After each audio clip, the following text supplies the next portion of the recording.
Thomas Woodrow Wilson, the 28th President of the United States, attended Princeton University for undergrad, the University of Virginia Law School for grad, and later received a PhD from Johns Hopkins University. He became president of Princeton University in 1902 and then was governor of New Jersey for one term in 1910. He was then elected president in 1912 and re-elected in 1916. The rest is history. Woodrow Wilson, as guardian of the economy, earned a B+. As chief guardian of the economy, the president is expected to help the economy run smoothly. Wilson received a B+ for the following reasons. During his first term, Wilson focused on taking down the triple wall of privilege, which consisted of tariffs, trusts, and banks. By the end of his first term, Wilson succeeded in taking it down. Wilson broke up the economies with the passage of two acts, the Federal Trade Commission Act and the Clayton Antitrust Act. The Federal Trade Commission Act, which was passed in 1917, was meant to crush monopolies at their source.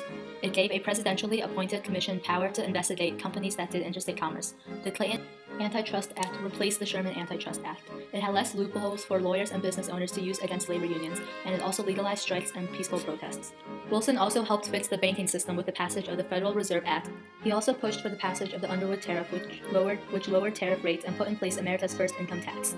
During his first term especially, Wilson focused on improving the country's economic infrastructure. He wanted to help rural Americans and workers and succeeded in passing multiple laws such as the Federal Farm Loan Act, the Warehouse Act of 1916, the Workingmen's Compensation Act, and the Adamson Act of 1916.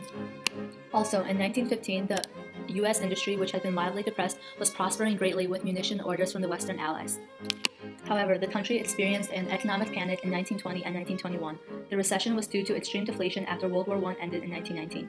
The American economy ended up relying too much on the war needs of other nations, and Wilson did not make sure the economy was okay for when the war ended. The unemployment rates rose and stocks fell. Overall, this contributed to the Great Depression several years later. Labor unions also fought to maintain their power through a series of strikes beginning in 1919. Wilson had many successes during his first term, however, the country suffered a recession during his second. Therefore, Wilson received a B+ as guardian of the economy. Woodrow Wilson earned an A- for head of state. Head of state is a mainly ceremonial role, and the president represents the country at public events. For this category, the criteria considered were speaking skills, communication with the public and press, and public image.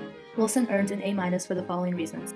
Wilson was a strong orator and he was very calm. He sought to educate and shape public opinion through state papers, addresses, and public statements. He used the media very effectively, more so than any past president.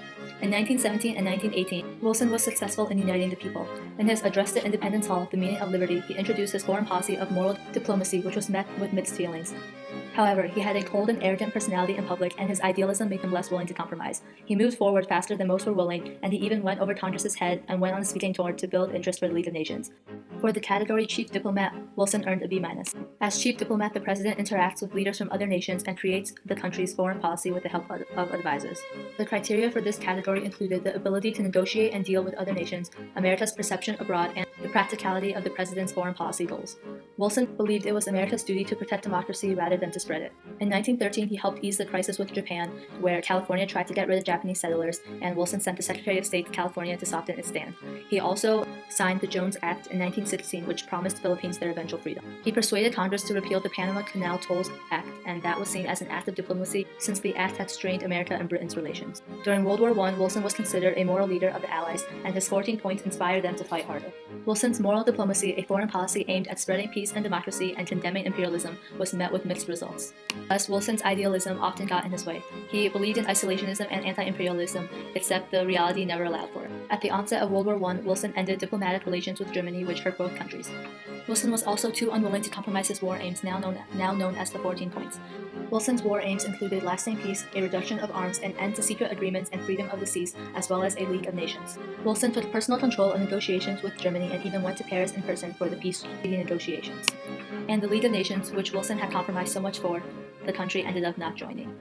Because Wilson was too stubborn in his ideals and too unwilling to compromise, he received a B-. For the role of Chief of Party, Wilson received a C+. The president's goal as Chief of Party is to help members of his political party get elected, and he also campaigns for those members who support his policies. The criteria for Chief of Party includes party performance in elections and parallelism between the party and the president's positions and ideologies. Wilson received a C+ for the following reasons. Wilson and the Democratic Party had very similar platforms for the 1912 election, and in the congressional election outcomes, there was a Democrat majority. Wilson also made many appearances for his party throughout his presidency. However, in this case, the bad outweighed the good, and there were many disputes within the party. The Democratic Party questioned Wilson's actions in late 1916 and early 1917 regarding Americans' entrance into war. Wilson wanted to maintain neutrality. However, the Democratic Party realized Wilson wasn't able to command the united support of Congress, and he also ignored his party's objections. The Senate went to great lengths to create a war cabinet. Several Democrats were also unhappy with Wilson's decision to end diplomatic relations with Germany. Not everyone in the Democratic Party supported the League of Nations wholeheartedly. After World War I ended, Wilson's empire began to crumble. He personally asked for a Democratic victory in the congressional election of 1918. However, he ended up with a Republican majority. In total, the Democrats lost 98 seats between the House elections of 1912 and 1918. As chief legislator, Woodrow Wilson received an A on his report card.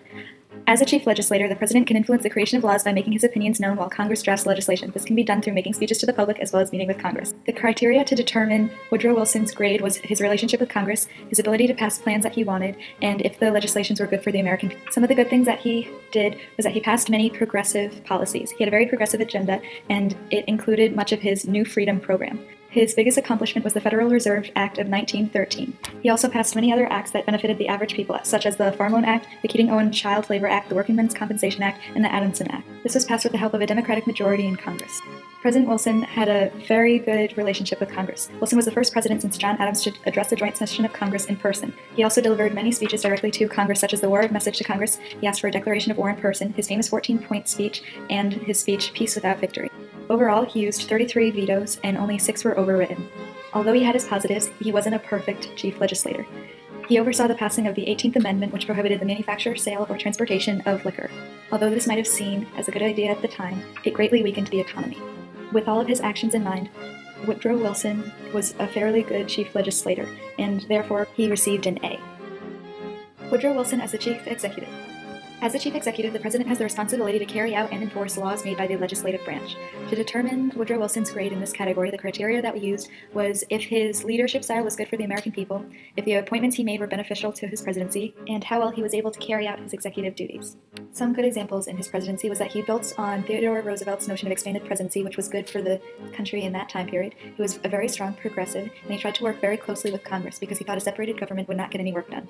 It also can be informed that he worked very well with the Senate. This is because the Senate approved the first Jewish Supreme Court justice that the United States had had. His name was Louis Brandeis. On the other hand, President Wilson replaced each of his cabinet members at least once and some twice. Although that might not seem like a big deal, it was because the cabinet was very impatient with Wilson, because he wanted to delay action with Germany and action in other countries as long as possible. Wilson would constantly go over his appointed officials and get advice from Edward Mandell House, because his officials were congressionally scrutinized. Also, in Wilson's second term, he became ill and was not able to fulfill his duties entirely. It is speculated that his wife did most of the behind-the-scenes work during this time, and when he was ill, his cabinet was not able to make decisions on their own, and they did not officially get anything done. Because of these many faults in his presidency, Woodrow Wilson deserves a B- for his role playing the chief executive. Woodrow Wilson as Commander-in-Chief. As Commander-in-Chief, the President is in charge of the U.S. Armed Forces, which means that all military personnel obey and answer to the President. He is the highest-ranking officer in the armed forces. The criteria that was used to determine Woodrow Wilson's report card was the way the foreign conflicts were handled, the outcome of military decisions, and the ability to stick to his military doctrine. Some of the good decisions that Woodrow Wilson made was that he was a clear pacifist. This led him to keep us out of World War I as long as possible. His justification for eventually getting involved was that we must protect democracy. That was his big military doctrine. This can be seen as a positive because we entered the war and we won. However, the rest of his plans didn't go as well. He followed a policy that effectively retarded the work of both the Joint Army and the Navy Board and the General Staff of the Army. When the time came to fight, the Army and Navy were not expanded or supported as much as they should have been. In his second term, he also hurted American reputation by invading Mexico, Haiti, Panama, Nicaragua, and the Dominican Republic. Weighing his good and bad decisions against each other, Woodrow Wilson clearly deserves a B. And the last topic is personal characteristics. For this, we evaluated the morals Woodrow Wilson demonstrated while in office. The criteria for this category consisted of exemplary personal character, his ability to follow and portray his character through the policies he made, and if he practiced hypocrisy during his office. One of his good characteristics is that he did not want to get involved in war unless absolutely necessary. This portrayed him as a non-power-hungry president who understood his boundaries. Woodrow Wilson was also focused and determined on helping the average American by instituting progressive policy that would help the quality of life for the average American. However, Woodrow Wilson had many downfalls in this category. Even though he did consider himself a pacifist, he did go back on his word and got the U.S. involved in many conflicts, not just World War I, but also including the many conflicts with Latin America. Also, although he was turned around later, he was originally against women's suffrage. He also supported the Jim Crow laws and segregation in the government. He fantasized over the idea of power while was arrogant. This created a very dangerous mix. On top of all of that, he was a cold and distant idealist whose expectations would never sum up to reality. Considering the very few good qualities and his many bad qualities while he was in office, Woodrow Wilson earns a C on his report card for personal characteristics. Overall, President Wilson received a B.